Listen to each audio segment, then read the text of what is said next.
go-to podcast when it comes to Money saving. avoiding debts and financial literacy. I'm Erica. And I'm Carl Justin. And we are the Two Broke Besties. Kung saan, kwentuhan muna bago gastusan. So, hi bestie! Oh my God! It's been a while na, no? Yes, how are you? How are your finances so far? So, as of today, that we know that, di ba sobrang taas na ng gastusin.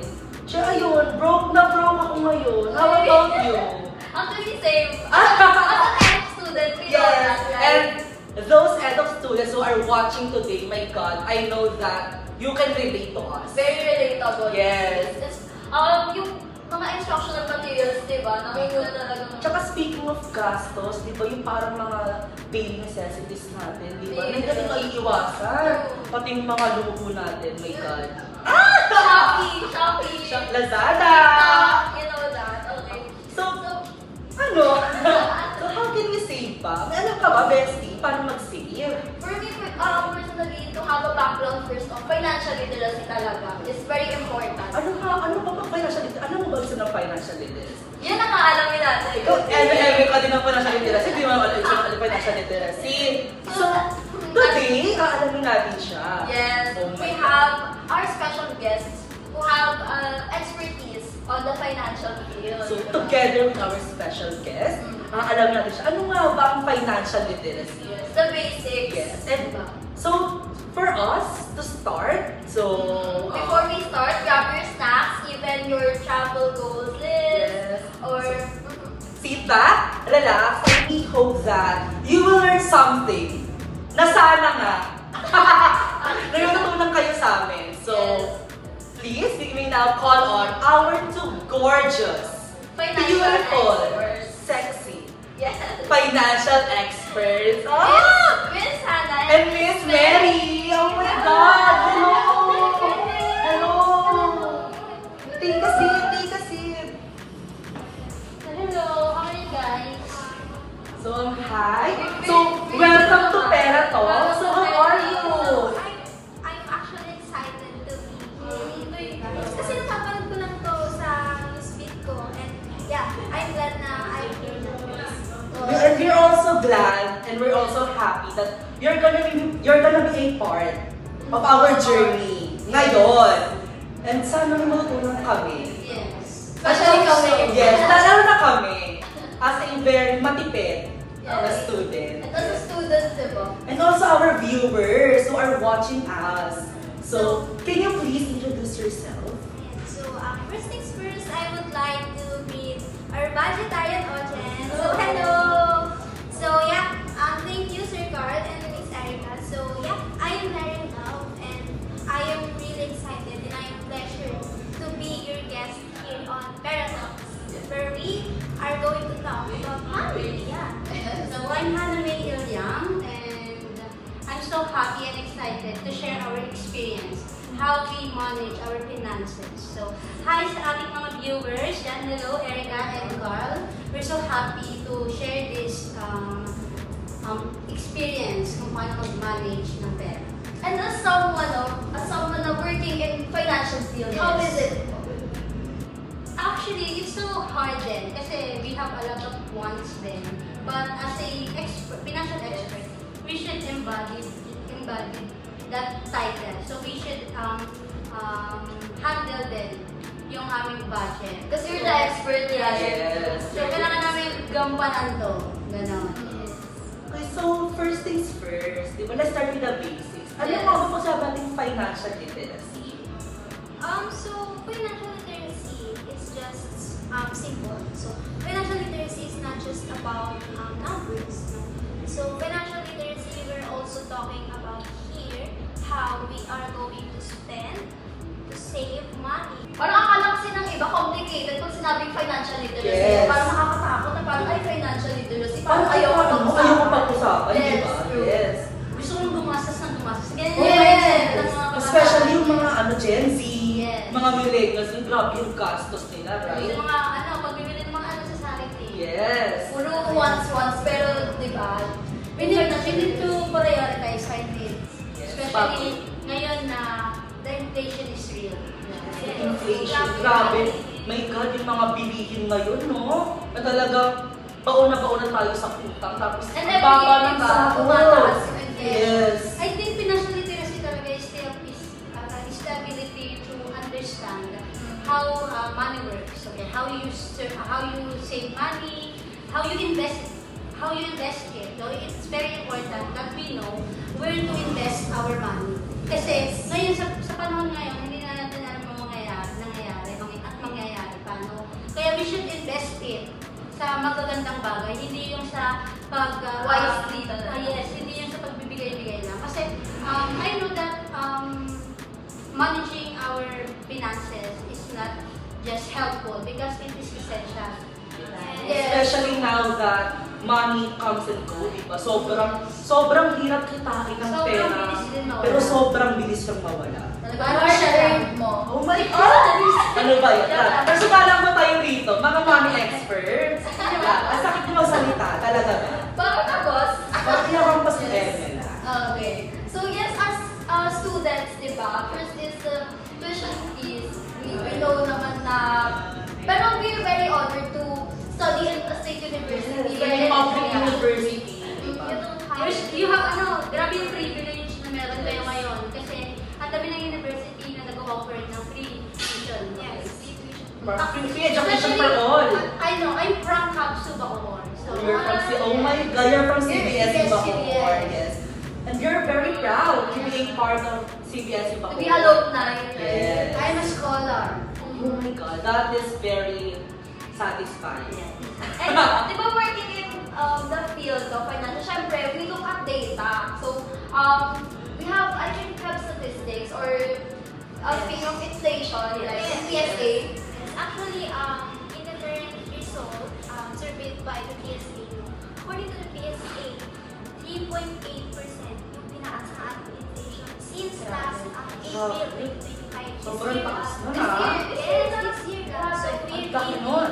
have to be financial independent. Very evident, di ba? Kita-kita lang talaga yung pagtaas. Di ba? Pero as of today naman, di ba, we know that, di ba, kahit sa ganit tumaas yung bilihin, mas naging accessible din naman yung Yes. pagbabayad natin, Yes. di ba? We have this so-called online banking Yes, apps, yes. or those E-wallet. e-wallets, di ba? Gcash, Maya. Diba? If we're gonna compare it to the traditional one, di ba, unlike dati, for example, if we're gonna pay our electrical bills, di ba, we need to go on-site, di ba, for us to pay our bills. But as For of now, us, yes. for the students, di ba? Since dati, books lang yung binabayaran. Yes. Now we have Wi-Fi, we have load, we have subscriptions, like Yes. Canva, di ba? Yes. Or Best. Yes. We have now buy now pay later also. Yes. Ano ba yan? Shopee. Yes. Meron yung Shopee. Kita ka sa mga online shoppings, right? And yung sinasabi mo, Bestie, kanina, di ba, na yung mga Wi-Fi loads, di ba, kung dati kasi is parang tinutuloy siya na Once parang lang. once lang, ngayon sinid na siya. Yes. Di ba, especially if we're making a PowerPoint, a report, that we need to, to submit to our teachers, di ba, sobrang need na talaga yung mga ganong klaseng bagay, and hindi na siya biro. Tsaka ang mahal din niya, imagine, na for example, sa 100 pesos, Yes. for a 1 week, yes. diba? Kahit sa ating, diba, 100 lang siya. Ang laking bagay niya na. Yes. On top of all the Especially, yes. expenses. Especially now, hindi biro ang 100. May God, saka makakita ng 100 sa kalsada. Yes, Wala, di ba? Benching ko nga, di na makita. Hindi ko na makita. Diba? Ang hirap na. Actually, financial management is really important. Not only for the professional. Yes. Hindi lang para sa amin to, hindi lang para mag-benefit kami, no. It's for the student din and for the people around us. Every people should know how to manage their financial. They know how to budget. Yes. Yes, how to budget. Because knowing how to manage your finances is very important, right? Kasi it's your hard-earned money, di ba? Pinaghirapan talaga And natin. then if mapupunta na sa wala, for example, yung mga unnecessary things, Like impulsive buying. yes, guys. like that. Diba? Parang sobrang We need to nonsense. avoid the impulsive buying. Yung nakita ka lang ng salamin na maganda, cellphone na lang. Ay, wala akong ganda. Oo. Check out. Imbis na laptop yung bilhin mo. Nanid. Yes. Diba? Parang Yes. cellphone pa yung bibili mo for what? Diba? Parang may pinapatamaan sa ating guest. Hindi.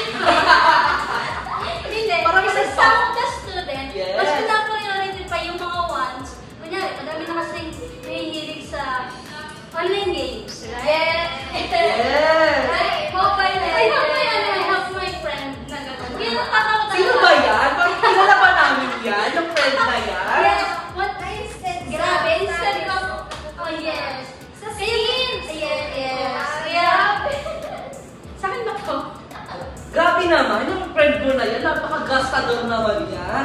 So yung mga, for example, on the being mobilization, mga skills, parang hindi naman siya need, no? Yes. Pero ginagawa niya, binigil niya pa rin. That's why, as a professional expert, we encourage all of That's us. why we are here. Yes. Yes. We encourage all of us to manage your finances, okay? Kasi it's not easy na mawalan ng pera pag yung mga, lalo sa Especially, emergency. yes, kung may mga biglang emergency na, syempre, di naman tayo pwedeng mangutang. Mumutang sitas, di mo di babayaran. So, doon ka talaga mababaon sa utang. Yun ang iniiwasan natin ngayon, okay? Nababaon tayo sa utang. Mas okay na yung parang in times of need, may madudukot tayo.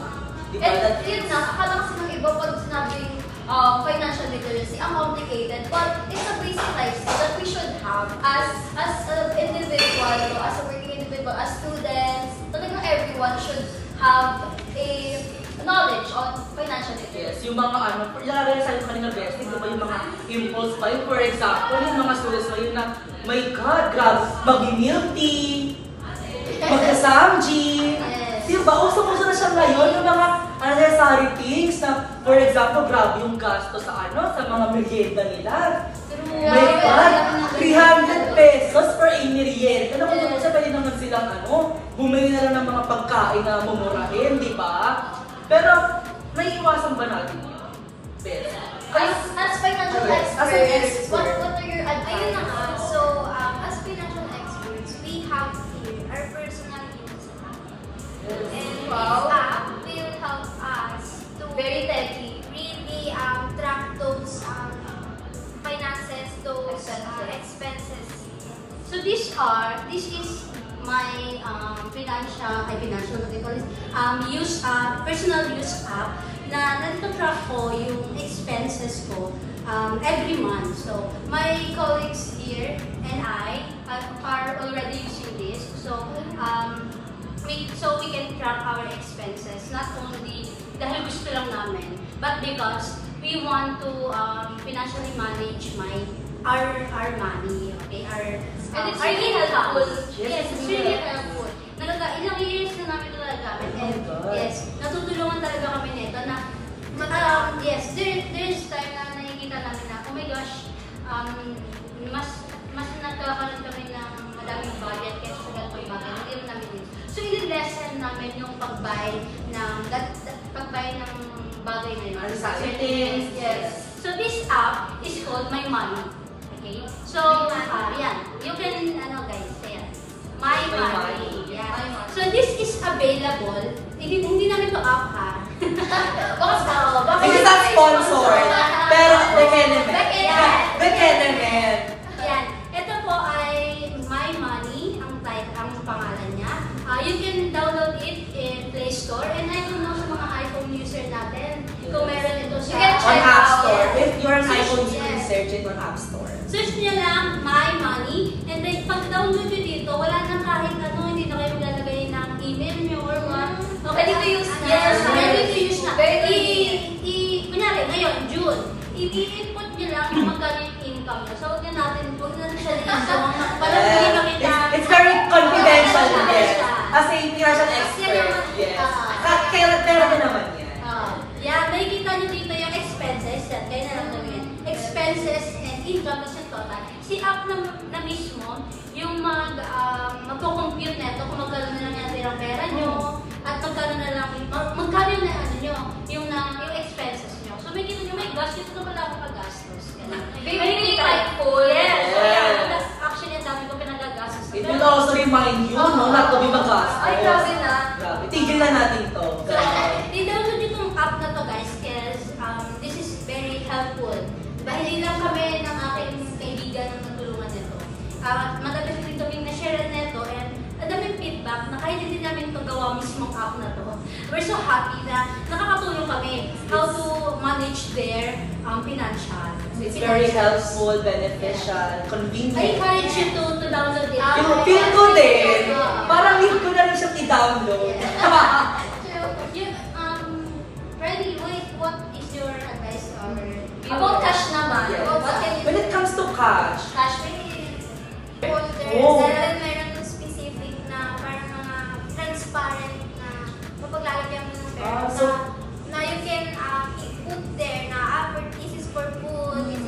groceries, So, yung separated na lang. Funds, and then for future emergencies. Yan. So that is very helpful, no?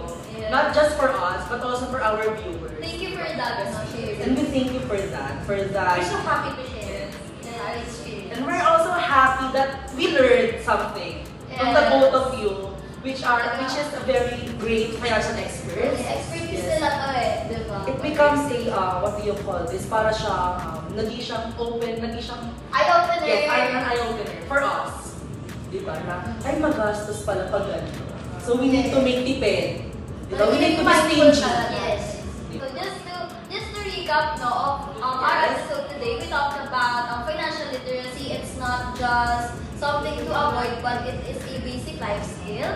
Yes. So, according to our gorgeous financial experts, they also said that financial literacy is all about budgeting. Diba? It's all about how we manage our expenses. Diba? How we promote how we can save like that. How we can, diba? For example, for the future purposes like that. Yes. So, we thank you. Thank you For so that- much for our followers. We're so Yes. happy Yes. to be here in your show, guys. We're also happy na may natutunan kami. Yes, thank And you. I hope that may natutunan din mga viewers natin. Di ba? Kaya sobrang ganda eh. Ang ganda ng topic. Ang ganda niya. Ang eye-opener siya. Di ba? For all. So that's it for our episode 1. So for our Yes. episode 2, we'll going to deep dive pa on Yes. our money, how to save, how to avoid debt. Yes. So stay tuned for that. So again, this is Pera Talks. Real talk on money matters. Kung saan, kwentuhan muna bago gastusan.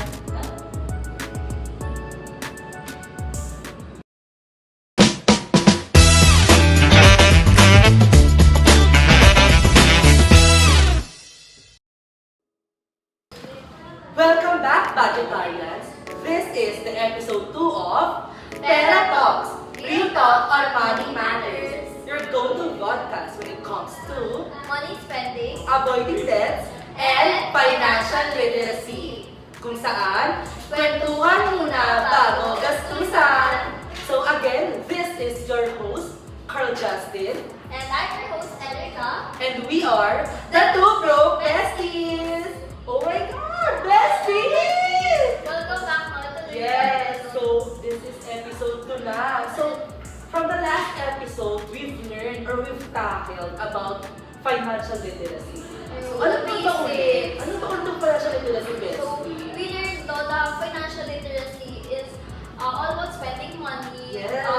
saving money, managing our finances. Budgeting. Yes, budgeting. Parang it's all about parang avoiding spending on unnecessary things, Yes. right? So, ikaw, Best, may tanong ako sa'yo, paano ka ba nakakatipid?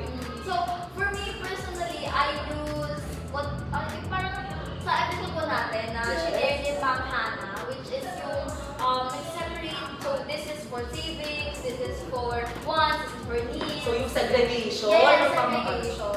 Oh my gosh. Ako kasi, bilang kasi matipid na ako eh. Yes, sobrang tipid ko, Bestie. Parang hindi alam. Hindi. Sobrang tipid ko, yes. And sana tularan naman ng mga viewers natin, yung mga budgetarians natin dyan. Sana tularan nyo ako as a stingy person. Kasi, ayun nga, syempre as students pa rin, no, we have to be very careful about where we spend our money. Yes. Tsaka, di ba, yung mga ganito kasi, hindi na siya maiiwasan eh. Mm, Di true. ba, lalo na sa panahon ngayon, di ba, no offense to our other budgetarians. Kasi, di ba, may mga times kasi na, yung impulse buying. And then, Yes. bumibili tayo, di ba, para lang to show off. Mm. Di ba, kahit hindi naman siya parang part ng budget natin, di ba? So we go out of our way to spend Yes. money on this na hindi naman natin kailangan talaga. Unnecessary Yes. talaga siya. Di ba? For example, yung mga, let's say yung mga Starbucks. Yes. My God, girl, magkano ang Starbucks ngayon? Eh, kung totoo sa may mga mura namang Milk like tea. coffee, di ba?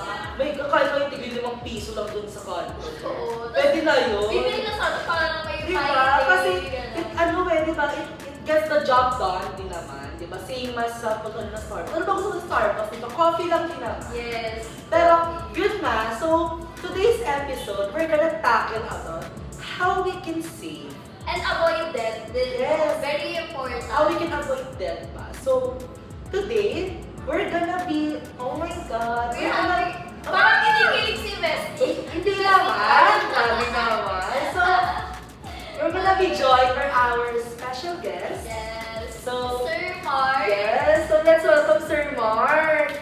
Hi! Oh my God. Hi! Hoy, hindi! Oh, hell no! Sorry. Nadala lamang. Nadala lamang. I'm so sorry. Nadala lamang. Hi! So, welcome to Pera Welcome to Pera Talks. Talks. Yes. I'm very pleasure that I'm here with you guys. I'm always watching your videos. The pleasure is mine. Yes, actually, even though I'm working in banking, yeah, I still The watch your accent is videos accent because thing. I've learned all of the Oh, things that we're so I can, honored. I can apply to the real world situations. Yes. That's actually the purpose of having this kind of conversation with you guys. It will enlighten me more of what I've been able to share with Wow. with our different people, students, adults, and also those people who are in the retirement. Actually, we can talk about those, right? Yes. So later we're gonna deep dive on those. Yes. It's very nose bleeding, no? It's very necessary for us to know those kind of financial budgeting, right? Yes. Please, we ask you guys, actually, because this will be the best thing that you have to reflect on yourself. How did you manage your money when it comes to loans or, lending something? Oh, then Oh my God. So me, I'm not yet fully aware pa with those things. So, hirap pa ako mag-budget. That's why, kinuha ka namin guest, di ba? Just a joke. Yes. Bestie, Sorry, bestie. Kasi medyo nakaka-open. Actually, I'm quite nervous right now. Oh. Don't be nervous, it's just me. it's just us. It's just us. So yes, for me naman, I know some apps like Bitlis. Are you familiar with that? Yeah, I do. So, but I try to avoid those kind of debts, especially because once you like start, it's hard to stop na, di ba? Yes, Kapag actually. nakamulatan mo na siya. Yes, kung nasanay ka na, Mm. it's very hard. So, for you, Sir Mark, working in the banking industry or field, how's the experience? What's the background? Can you give us a background of what you do? Alright, yeah, thanks so much for mentioning this. So, once again, my name is Mark Angelo Carino, and I've worked with banking for about 2 years now.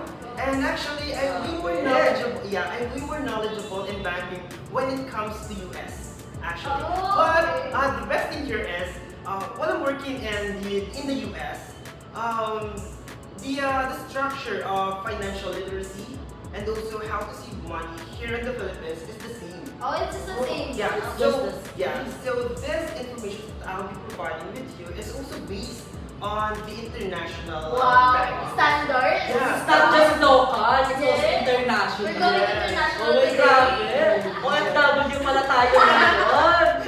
Yeah, actually, I always ask those people that I Work with. work with. Yeah, actually, do you know what's the difference between the credit card or the debit card? Personally, parang we don't know. As a young student, Oh, yes, we did not talk about debit and credit but we are eager to learn. Ano nga ba? Yes. Buti na lang naman yung Yes. Sir Mark. Kasi kung wala, my gosh, lalaki tayong mga. oh my, Diba? oh my. And it's a Can big you please process. discuss it to us, sir? Alright, actually, there is a basic distinction between the two that we have to understand. First would be the debit. The debit card is the money that you do have. That is the Okay. money. So, in the layman's term, it is your money. that Your is money. spent. Your own money. Yes, that is your own money, correct. Let's just I think we can make peso. Just kidding. Pasensya. Alright, and when it comes to a credit card, that is the money that you borrowed at a From- branch or at the Oh, bank. So something that you lend. Yes, definitely. That is the money that you lend in the bank. So basically, debit is your money and then credit is like your borrowed money. Is that Perfect. So Okay. yeah, thank you for mentioning that, guys. So it seems that you guys have in-depth knowledge on what we can talk about financial literacy, Yes. right? We have knowledge when it comes to borrowing. Sanay kami kamuta. Oh. Just joking. Pasensya. Yeah. When it comes to utang, or we call a credit, Yes. in the US, we call this as a credit score. So some of us know what credit score is. Do you have any idea what credit score is? I don't Do we have that here in the Philippines? Yes. Yes, we do have that credit score here in the Philippines, but there are lesser individuals who do know what Yes. credit score is. Because we don't know that trend. Yes, I also don't know I mean, that. I've heard of it, but like in depth, Yeah. I don't have an idea. Yes, me too. I Actually- don't have any knowledge regarding that. Yeah, actually, if I provide you this kind of gist, only the gist of how the credit score works, this is just as your credit score will be go up rising if you pay on time and also spend your money correctly. Oh, okay. Yeah, because here in the Philippines, only lesser individual, like what I've said, know how credit card works also. Do you have credit cards? None. Or As of the moment, Yes, not so far. Yeah, Not Not so far. We're students, Alright. right? We're still students, but I'm working with it. Yeah. But here in the Philippines, as what I've known on the PTI bank, the age that you can have the credit card is at the age of 21. So if you're at the age of 21, you can just get your card, right? But you have to know how to use it properly. The credit card works, how you can pay it annually, or you can pay it monthly. Because like many people get credit card and then just spend it on whatever they want. Yeah. Like, and it's very dangerous. Because what if you don't have enough money to Yes. pay that, and then your credit score will go down, right? Like that. Definitely. When you spend too much in a credit card, it will go down your credit score. So what happens is, when you lend or to get another credit card to another bank, they would not issue. They decline your request. Yes, actually, we have this here in the Philippines. We have CIC. Actually, what they're doing is they check the credit scores of each individual. Right? So we have to know that we have to spend those money correctly because we call it as short credit. Let me just create things out. So when we talk about short credit, that is you apply for a credit and then you don't have much credit cards. We call it short credit, but it is fine. But if you use your cards excessively, that would take for revolving chains. So when we talk about revolving chains, that is the credit card that you pay revolving. Revolving is unequal, right? So in this case, if you use your card excessively, that would hit your credit score and right? So there is also a thing that's called parang maxing out your what do you call that? Parang sinasagad mo. Kunwari, Yeah. your credit limit is just $2,000, I think. And then once you hit that, I think it will affect the credit. Yes, score. actually, I just remembered what is called if you excessively use your credit card. It's called a credit abuse. Oh, So, credit credit abuse. abuse. Yes, credit abuse. So when you do a credit abuse, it will definitely hit your credit. And also, if you pay or if you pay on time for a credit card, actually, what happens is you can do you know mortgage? Yeah. Or do you know mortgage? Like a house? or Yes, Yes, you can have a house and you can just pay it. So So if you do have a bad credit, you cannot loan or you cannot apply for a mortgage. That's how it works, So right? you have to take care of your credit score. Mhm. Am I right? Definitely. In order for you to get the mortgage. Yes. Yes, that is right. And also, actually, we have this at banking. If you get a credit card and then you just don't use it, actually, that affects also. Oh, because really? yes, Once it you is. get it, you have to use it. Use it, yes, Okay. because credit card is supposed to use. Oh, It is meant to use. Yeah, it Yes. is meant to use. So actually, for the U.S. citizens, their credit cards, they use it to pay their Like purchase utilities, their utilities. Like for example, the electricity, the water, perfect, the water and rent. Actually, it's more Yes. specific with rent. So in that case, we'll go with the Philippines actually. So we're done with the US. How it works, the credit cards. So yeah, in this case, actually here in the Philippines, when I saw it, lending, Yeah. the lending apps, it's very vital here in the it's Philippines. very popular Saka ang right dami na, now. di ba ang dami lending apps ngayon? Yes. Talagang, minsan, like sometimes when I use an app, like, di ba they have ads, and then parang mainggan yung mga tao. For Madali example, ka. Tala. Yes, Kasi really. Tala ngayon, di ba? Parang Mhm. isang valid ID lang yung kailangan. Yes, So, that- parang mainggan ka as kung ikaw, parang ay madali lang, mangungutang nga ako. Parang hindi ka nag-iisip. You don't even Madali- thinking kung Yes. saan ka kukuha ng pera to pay for that money na nilend mo. Yes. Di ba? Yeah, that is correct. So, So so, impulse lending. yeah, because here in the Philippines, some or many of the lending apps, it's easy to apply. Yes. It's easy to apply. Yes. And second, actually, some of it you just need 1 to 2 valid IDs. Yes. And also, you just have the money. It's very basic. Diba? Napakadali niyang kunin. Akala easy Mhm. money, di ba? Alright. Pero sometimes, di ba yung mga things na inuutang mo, may mga interest din siya. Yes. Definitely. Diba? We have to know the interest. So we have to know. Medyo math na tayo. Yeah. Math Medyo na math na tayo. Mag-math na, oh my God, mag-mathematic Medyo na math tayo. Right. It is just because for lending apps here in the Philippines, we just get some of the lending apps, right? This information is from lending apps and also from FinTech Founder. Right? That's TikTok videos that you could watch and learn how financial works. Actually, that really helps me to understand this better. Alright? So, because personally also, I have someone who lend the money which is only 50,000. 50,000 only. Only? Only, Wow. my God. That's 50,000 a big only, money. my God, big word. Big word. Big word, very big money. Yes. Yeah.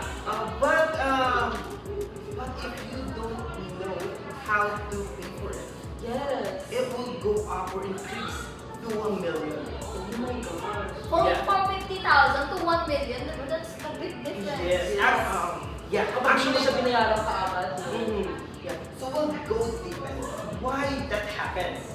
So in this case, we'll have to illustrate that one. Yes. So some of our landings, some of the landing apps here in the Philippines do have a processing fee. So for example, like what I said earlier, you borrowed a money which takes for about let's say 50K. So 50,000. 50K, you borrowed money or you lend a money from a lending app. This one is the borrowed money. It's called the credit. Yes. Yes. It's the credit. Okay. Let me just clear things up. This is 50K, which is your Borrowed money. month, or let's call it lending. Okay, like It's the lend money. It's the lent money. So in this case, when you lend a money, there would be a processing fee. Oh. Processing. Or to others, they call it parang convenience fee. Yes, Yes, that is. For processing fee here in the Philippines, it takes for about 3,000 500. Pero di ba sometimes yung processing fee, di ba parang depende rin siya sa binaro ng pera? Yes. So it depends. It depends. So, pag the higher you land, the higher of The processing fee, yes. Yes. Right? So, in this case, the processing fee is 3.5K. But, syempre, negosyo to. Yes. Hindi sila pwedeng malugi. Baka hindi ka magbayad, di ba? Oh, so they do have the management fee. Parang there are many extra fees. Yes. When Parang you This siya is mga called, fees, yeah, no? Yes. that is called hidden fees. Oh, that's the hidden So fee. the managing fee, which would take for the 50K lending, which is 5K. That is too much, right? Yes. Too much. So in this case, they do have also the transfer fee. When you can Too much fee actually. Yes. So the transfer fee, for the transfer fee, it would take for about 3K for this one. So with 50K, that's about 8.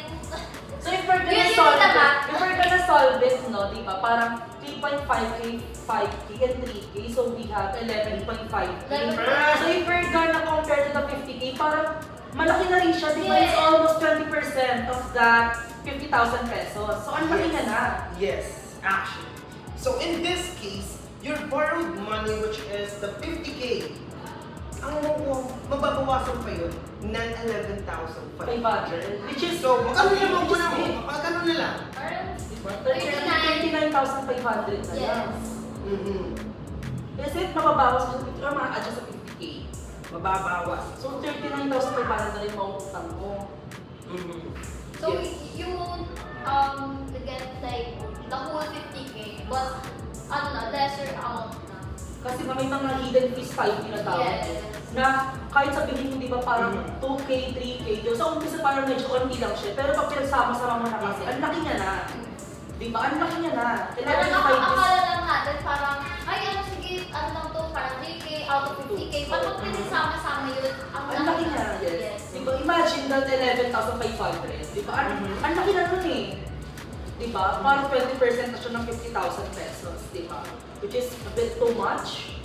I mean, if you put it to a good use, maybe it is worth it. But when you just spend it on something that you just want and not need, parang mabibigat ang ganun eh. Diba? Yeah, that's definitely. And also, let me just provide you this one, guys. So, Yeah, this one Take your is time. just my outline Okay. on what we're gonna discuss because we're talking about money, so there would be no any loopholes for this. Right? Saka hindi biro ang pera, di ba? Hindi biro ang Simple pera, lang. definitely. So in this case, the 11,500 na binawas na sa 50K mo will have to understand the interest of this one. Oh, may It's interest different from the interest. Oh, actually. wow. Ang dami. Okay. And yung interest, di ba, kasi depende pa dun sa ano. Yes. Sa laki Yes. ng utangan mo, di ba? Yes, definitely. At saka, is it correct? Di ba interest is parang 3% per month. And then, the more, syempre, kunwari 2 months na, parang 6% na yun of, Yes. Lumalaki siya ng lumalaki, Yes. di ba? The more na mas hindi mo nababayaran, mas Yes. tumulaw yung interest. Yeah, that is called a late interest. Here in the Philippines, it's typically 6 to 8%. Wow, parang ang Yeah, laki nun. it's too much. Yes, It's too 6%. much. So in this case, in the Philippines, the interest, some of the lending, so the interest would take for about 0.99%. Right, 0.99%. And also, the borrowed money that you have is, you got 50K, right? Yes, So 50K for your borrowed money.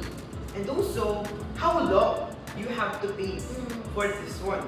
So for example, your loan term is, let's say 30 days. Na kailangan mo bayaran itong 50K na to. 1 month. For a whole month. For the whole month. So in this case, we'll have to understand this one. So to solve the interest for this one, and we have to understand the borrowed money, which is the 50K, multiplied by the interest, Is 0.99. and multiplied by the days that you have to pay. How many? Parang, I'm having a headache. Parang ano, Parang I may have- help. Yeah. BT. So in this case, it would take for about, let me just check my notes, right? Go. It's 64,800. Wow. So imagine this. So let me just clear things up with you guys. 64,850 yung kailangan mo Bayaran. ibalik sa bangko. Ilan ang mo? 39. 39,500. Yes. So 39,500 na nakuha mo. 64,850 yung kailangan mo. So parang dumoble siya. Dumoble. Halos dumoble siya, no? Grabe Yes, pala. definitely. So, dodoble yung inutang mo. So, a question to you sa inyo guys. So, tingin mo, sa isang tao na hindi nagbabayad or impulsive buyer, do you recommend some lending? I think, for me, no. Personally, hindi. Kasi, di ba, yung the fact that hirap ka naman magbayad eh. And then, mag-lend ka pa. For example, dito, di ba, lalo na ngayon, di ba, hindi naman ganun kalaki yung sweldo. Di ba, yung 64,000 pesos for 3 months, nababa 30 days mo siyang babayaran eh. Di ba? Kasi di-divide mo siya, for example, magkano ang bibigyan mo sa isang araw. So, we're gonna divide it into, let's say, sa isang araw, to 64,000 pesos. Di-divide siya by 30. Yes. Diba? So kung magkano, medyo malaki siya. Malaki. Tapos knowing na hindi naman tayo, for example, yung hindi naman ganun kalaki yung kita natin. May saying na tayo na di ba? Live beyond your means. Yes. Talagang spend what you earn only. Para hindi tayo umabot sa ganyan parang 60,000 and then Especially if parang nonsense naman yung bibili mo. For example, you're gonna buy, may cellphone ka nang maayos eh, and then yung 50,000 na pambili ng bagong iPhone. Diba? very common. Diba? Very common nowadays, diba? For example, bibili ba, ay may bagong iPhone, bagong release na iPhone 16. Diba? Tapos bibili ka, mangyayarap ka ng 50,000 pesos. May lumakad pa namang phone na okay pa naman siya, diba? It gets the job done din naman. Parehas lang dun sa bagong So iPhone. much better to save talaga. Yes. So ikaw, Mr. Mark, as working in banking, so what are your advice on how to save money and also avoid debt? Like Your recommendations to our budgetarians. Yes. Actually, just to be practical on this one, we cannot escape lending or mangutang because there's some emergencies. Yes. But, like what you said, huwag natin utangin yung pera hindi natin kaya nila. Yes. Diba? So, yun lang yung advice ko doon. Kasi, kailangan talaga natin umutang. Hindi talaga Hindi talaga maiiwasan. maiwasan. That is why you have to save money. So, how you can save money? Actually, saving money, I do have this percentage which is 50, 30, and 20. Oh, 50, 30, 20. Take note of that, guys. Take note pakilista baka budgetarians. So, yeah. 50, 30, 20. Okay, what is that 50, 30, 20? So for 50, 30, 20, so 50 for the needs, your food, your utilities. So for 30% is your, for example, needs. I mean interest actually. For your interest, like for example, your subscriptions. So yung mga parang mga... Wants actually. Wants. Okay. And the last one is the saving. 20%. 20% for your saving. Yeah, So, actually, for example, kumikita ka ng 10,000 pesos. mm, So, for example, di ba everything sa kapusan? Oh. Ayun. So, yung 50% na, which is 5,000, automatic doon na siya sa mga needs. Di ba? For Yes. example, rent, food, di ba? Mga water, electricity, and then yung 30% nun, which is... Lagsol! Okay, Lagsol! Okay, so Energy. 50% is for needs. Yes. And then 30% for the wants, and then 20% is for For the Okay, savings. so that's very good, no? So thank Yeah. you so much Yeah. for sharing that, Sir Mark. But actually, just to give you a gist of this, how you can save money here in the Philippines, but because we do have this kind of minimum wage, the minimum wage. Yes. is, Magkano na ba ngayon? I think it's 560 ba? Am I right? Parang Ang minimum wage Yes. na. Actually, it ranges from 360 to go for 180 depending on the sectors, how big the company is, that's how it works. But in this case, it is not about how much money you could save, but it is about you start. Because when you start something and make it a habit, You stay consistent. Yeah, you stay consistent, definitely. So that's how. Precise. Yeah. Yes. That's how savings works. Okay. So just to save money is just do it consistently. Okay. So dapat kasanayan mo na siya. Yes, make it a habit. Yes. Okay. So, yes. Also, in lifestyle. Di ba? That's part of the lifestyle natin eh. So, thank you so much. Thank you so much, Mark, Mr. Mark. for being our guest for today. For the Very in-depth. Yes. My God, sobrang in-depth. Grabe. Di ba? Excited, My God, diba? the math is mathing. Okay, And so, I hope that our budgetarians learn something, di ba? Kasi kami ewan pa eh. learn something. Yes, we learn something. Kasi di ba, grabe yung math nun eh. Grabe yung mga Medyo sigaw ng okay. 99%. Ano to, germs? Diba? So, that's it for our episode 2. Thank you so much for tuning in. And until next episode, we have episode 3, which is about investing. So again, this is Pera Talks, real talk on money matters. Bye!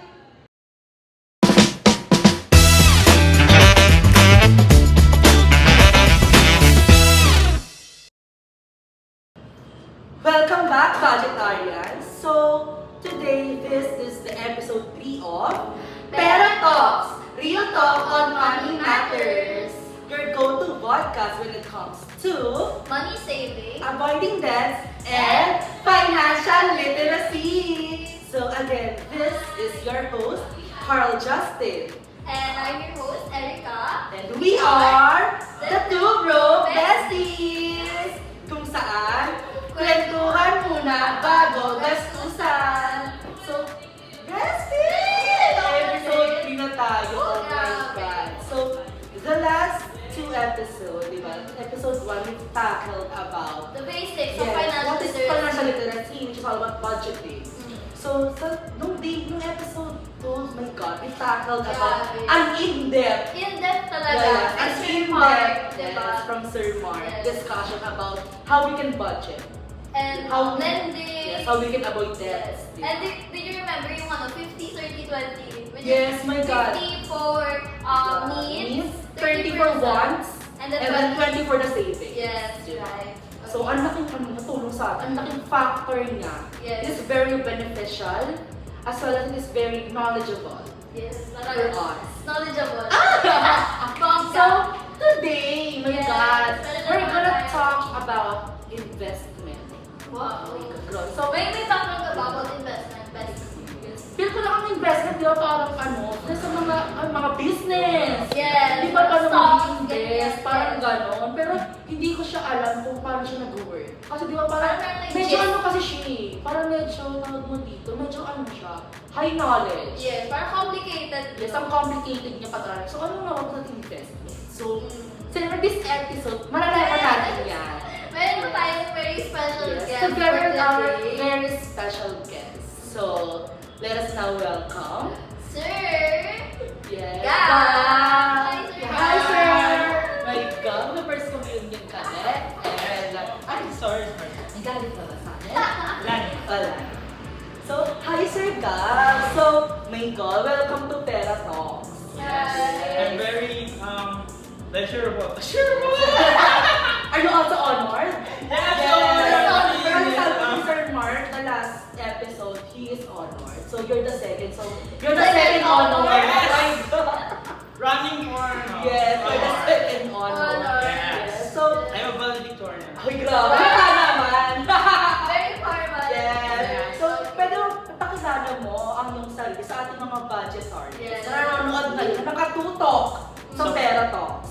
So, first of all, hello everyone. I'm Gabriel Jan Borges Violesa, or you can call me just Gab. Yes. Just Yeah. Gab. Sir, just Gab. Yes, Gab, yes. Gab! I'm so sorry, bestie. I thought it's just Gab. Gab. And this topic for today is actually my favorite topic Oh, about investment, Wow. about financial literacy.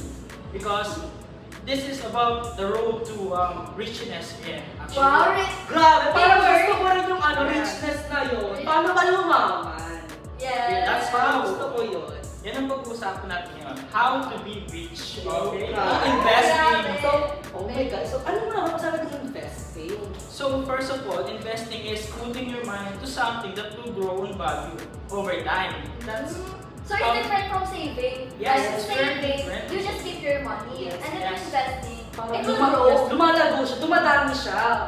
Yes. Parang ganito yan. Red natin yan. Yes. Yes. Yes, lahat naman natin. We need something na lumalaki, di ba? Yes. Na nag-grow. So, Over time. Yes, nag-grow over time. over time. Yes. So, a question for you, Sir Gabino. What are the examples of investing or investment? Actually, there's so many types of investment. So we have here some beginner friendly. For example, the For pag-ibig. us. Yes. Yes. For students also. Yes. Like the pag-ibig MV2 or modified pag-ibig app or program. Parang it's, parang narinig ko yun palagi. Yung MP2, Yes. di ba? MP2 Yes, saving. we're very familiar with that. Yes. Since MP2 actually is a government-based or parang, ginawa siya ng government to help people that was struggling actually. It has a 5-year lock-on period. Ibig sabihin nun, you can take your money for at least 5 years. And it has a interest rate of 5 to 6%. Okay? So medyo mababa ba siya? Or mataas? Actually, for a normal family, it's quite Helpful na talaga. helpful talaga. Kasi investment naman siya, lumalaki naman siya. Paano yun? Is it monthly ka maghuhulog or how does it work? Actually, it's voluntary on how much you want to. So, it depends on you kung paano mo siya Pwede tatayaan. yearly, yes. Annually. yes, monthly. Pero yearly. Siyempre, Yes. we're Siyempre, investing, our aim here is to gain money, not to just go and tabi-tabi money, okay? Yes, we don't want to save lang. Yes. Diba? We need to level up, we need to grow. And the next one, another one also is G-Save or Maya-Save. Yes. It has a 4 to 6% interest rate. It was from what you actually said from the previous episode. The online wallet, the Gcash and the Maya. Yes. E-wallets. Yeah, e-wallets. It actually has this program that lets you invest. It makes easier to withdraw and to take your money from anytime you want to. Kasi di ba nasa phone lang natin siya? So very Yes, convenient very siya for convenient. us. Lalo na ngayon, diba, grabe na yung cellphone, parang needs na siya ngayon eh. Diba? Hindi na lang siya basta one. Yes. Yes. And the next one is actually mutual funds. So if you're asking what is mutual funds, there are many different types of mutual funds we have. Okay? For example, we have the equity or the stocks funds. Next one is bond, and the next one is the balance or the combination of two. So if you're asking what is the difference between those three, first, stocks or equity is like buying a share or a part of a company that grows over time with your money. Actually, this kind of stocks is quite high risk, also high reward. Since High risk, high risk, reward. high reward, yes, very. Parang I'm familiar with it sa show sa Amerika, parang Shark Tank. Yes, Parang yes. they buy equity and stuff. And okay, bond What's the bond? funds naman is about lending the government money, and they will pay you interest rate depending on what you have lent them. It's actually safer and more balanced or stable than The equity. stocks. Yes, the stocks. And the last one is the combination of two, the stocks and the equity, which is the balance. It is actually low to mid risk actually. So in investing, there's what we call risk and that is what Yes. Risk and... Reward? yes, risk and reward actually. Okay. So, risk and reward. diba? Okay, yes. Parang mababalance mo siya doon. Risk and reward. Parang gano'n.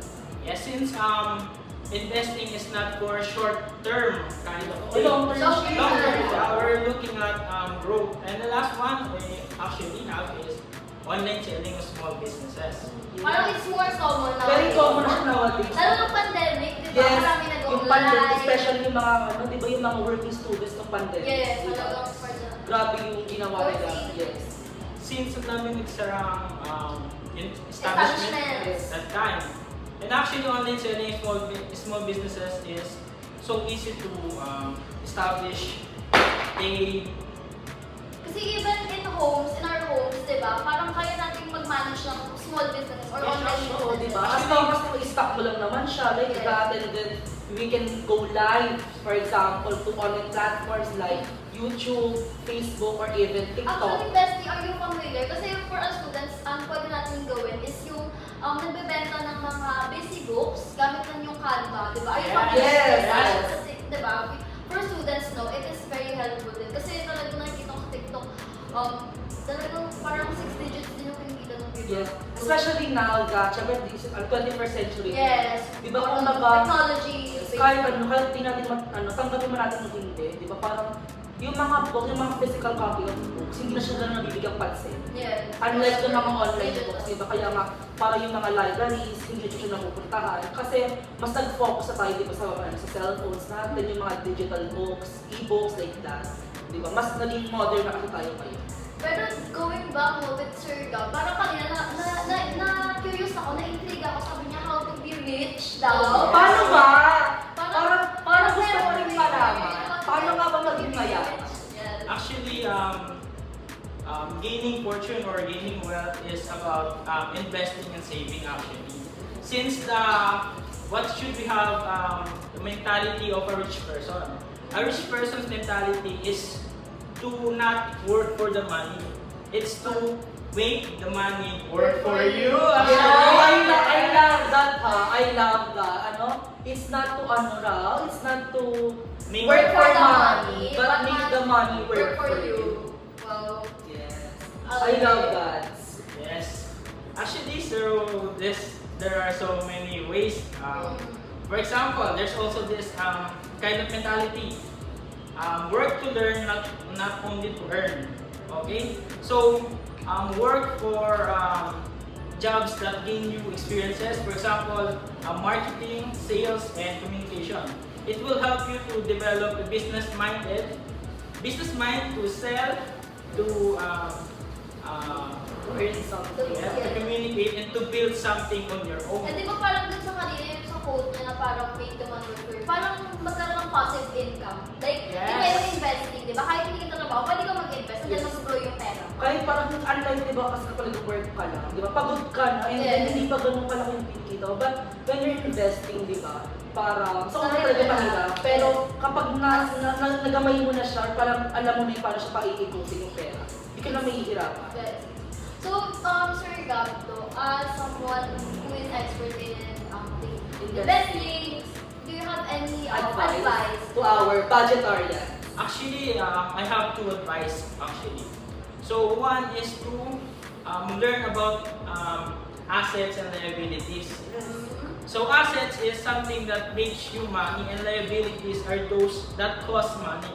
For example, assets are stocks, as I said before, investments, rental property, even jewelry can become an asset. It's Since like gold, di ba? yes, Gold value niya. silver and gold actually their price grow From time to time. Yes. yes, for the past 10 years actually Yes. they grow 14 to 17%. Wow. Maski ano yung mga lupa. Yes. Diba? Actually they grow.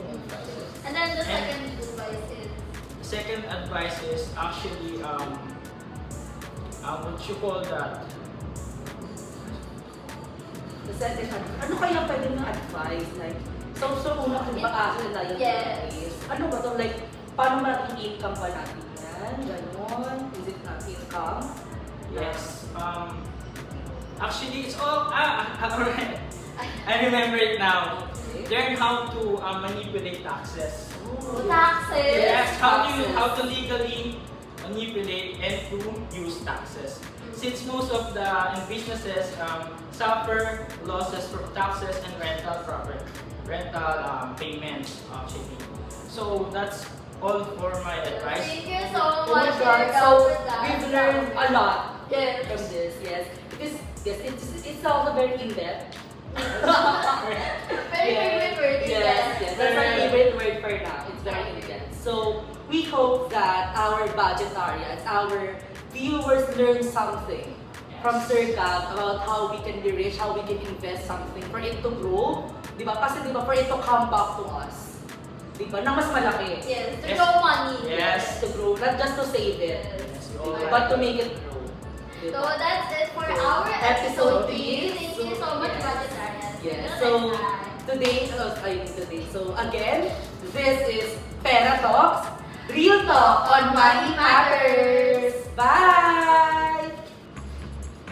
That's it for those 3 episodes. So we've learned a lot, right, bestie? It's from what is financial literacy, or how to save money, Investment. yes, investments. So 30-20. yes, grabe natutunan ko, di ba? Yes. Parang ko siya in real life situation. And we also hope for our budgetarians that Yes. you learn something from us. Yes. And also, if you have any suggestions, leave a comment. Yes. Any suggestions or any questions, and we will answer it on our next episodes.